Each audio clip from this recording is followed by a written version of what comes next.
کم سے کم اپنے گھر کے اندر ہونے والی چھوٹی چھوٹی گندی حرکتوں کو دور کرنا ہوگا. میں کیرلا میں پڑھنے کے ٹائم 2 مہینے کے لیے گھر پہ جاتا تھا سر، پلیز دھیان دیجیے گا. تو وہاں پر میرے تاؤ جی اور میرے دادو جی وہ سرپنچ تھے، تو وہ کچہری کرواتے تھے، مطلب لوگوں کی باتیں کرتے تھے، فیصلہ کرنا ضروری تھا. تو ہر دن کہتے تھے بیٹا مجھے فون لگا دے. میرے تاؤ جی وہاں قطر میں اس وقت کام کر رہے تھے. ایک چھوٹی سی اسٹوری ہے.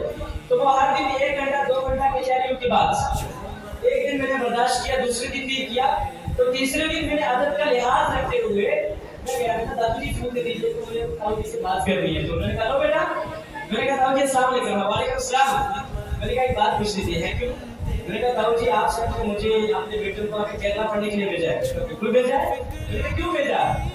میں نے کہا کیوں بھیجا؟ تو کہا اس لیے تاکہ جو ہمارے سماج میں آپ دیکھ رہے ہو اتنے گندے حالات ہیں، لوگ چھوٹی چھوٹی بات کے اوپر ایک دوسرے کو تانا دے رہے، لڑائی کر رہے، چھوٹی چھوٹی بات کے اوپر کیس کر رہے، ایک دوسرے کا قتل کر رہے، جو کہ لونی میں عام ہے، جو کہ لونی میں عام ہے.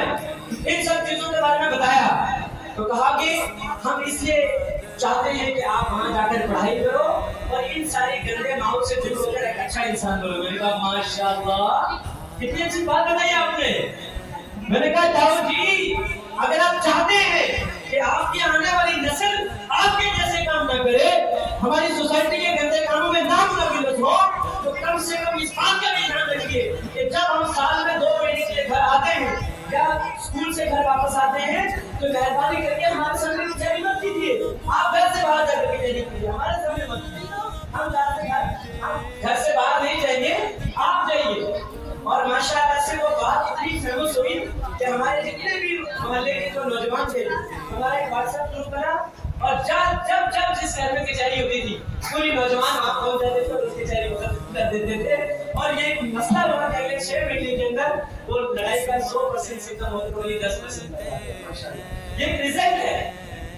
تو اس لیے ہمیں گھروں کا ماحول چینج کرنا پڑے گا. مجھے معلوم ہے آپ تھکے ہوئے ہیں، آپ جا کے کام کر رہے ہیں، دن بھر کام کر کے رات میں تھکے آ کر آپ کی بیوی کو کچھ کہہ رہے، بچوں کو کچھ کہہ رہے. یار 2 منٹ اپنی محبت کا ظاہر کیجیے. بچوں کو بس اتنا کہنا ہے میرے بچے میرے لگتے جی ادھر آ، آج کیا پڑھا اسکول میں؟ اچھا تو رہا؟ ٹیچر نے کچھ کہا تو نہیں؟ کچھ پوچھا تو نہیں؟ میرا بچہ سب ٹھیک ہے نا؟ پڑھائی اچھے سے ہو رہی ہے کہ نہیں ہو رہی ہے؟ That's it.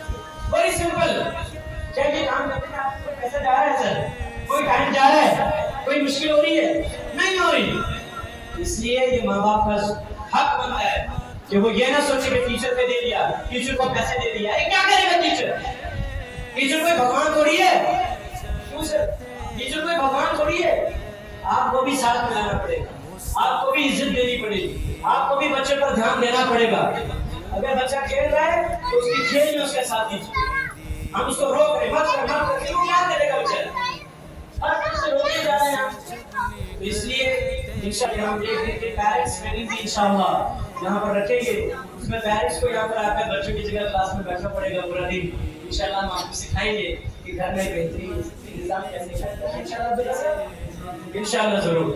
اور یہ میرے اسکول میں ہو گیا تھا، میں جہاں پر پڑھاتا ہوں، میں نے 3 دن کی ٹریننگ کی تھی پیرنٹس لوگوں کی. ماشاءاللہ سے اتنا زبردست نظام قائم کیا کہ وہاں پر ماشاءاللہ اسکول نہیں ایک لرننگ سینٹر ہے ماشاءاللہ سے، وہاں کے بچے وہاں پر بھی پڑھتے ہیں شام کو. تو آپ سر سے رابطہ کر کے بھی وہاں انشاءاللہ تشریف لا سکتے ہیں. اور باقی یہاں پر انشاءاللہ اسکول میں ہم ہمیشہ اویلیبل ہیں. آپ کے بچے کو تربیتی نظام سے بالکل دور نہیں کریں گے. آپ کا ساتھ چاہیے کم سے کم 10 دن میں یا 15 دن میں. سر سے مل لیجیے کہ سر ٹھیک تو چل رہا ہے، سب بڑھیا، کوئی دقت تو نہیں آ رہی. ہمیں بلانے پر بھی نہیں آ رہے ماں باپ، تو کم سے کم ہمیں اگر ہم پریوار کہتے ہیں تو ہمیں سچ میں ایک دوسرے کا حق ادا کرنا پڑے گا. انشاءاللہ آپ سب تیار ہیں؟ انشاءاللہ